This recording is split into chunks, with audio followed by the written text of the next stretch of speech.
सर्वांना माझा नमस्कार. जय हिंद, जय संविधान. काही लोकांनी मला कॉल्स केले आणि विचारलं की मॅडम 376 म्हणजे बलात्काराच्या केसमध्ये आरोपीला शिक्षा कुठल्या बेसवर दिली जाते? तर शिक्षा जर दिली जाते तर किती दिली जाते?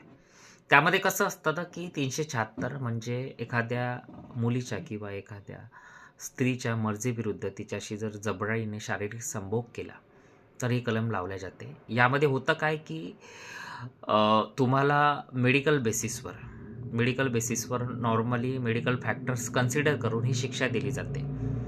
आणि मेडिकलमध्ये जर तुमचं काही निघालं नाही तर यामध्ये पॉसिबिलिटीसुद्धा असते की तुम्हाला शिक्षा होणार नाही बा म्हणून. पण मॅक्झिमम केसेसमध्ये माझ्या ऑब्झर्वेशननुसार 376च्या केसेसमध्ये फॅक्टर्स मेडिकल बेसिसचे कन्सिडर केले जातात. जर मुलीचं मेडिकल पॉझिटिव्ह असेल आणि तिच्यावर जर खरंच बलात्कार झाला असेल आणि ते मुलाच्या मेडिकलमध्ये सुद्धा निघालं असेल तर तुम्हाला शिक्षा नक्कीच होणार. आणि 376च्या केसबद्दल सांगायचं झालं तर यामध्ये जमानत होते काय?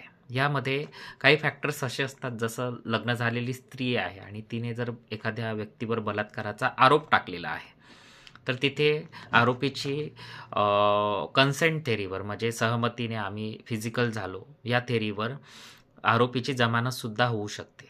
बट नॉर्मली पॉस्कोच्या केसमध्ये 376च्या केसमध्ये लवकरात लवकर जमानत दिली जात नाही. जमानत देणे हा आरोपीचा अधिकार नाही. जमानत द्यायची की नाही हा कोर्टाचा डिस्क्रिशनरी पॉवर आहे, तो बाइंडिंग नाही. कोर्ट डिसाईड करेल की त्या व्यक्तीला जमानत द्यायची की नाही.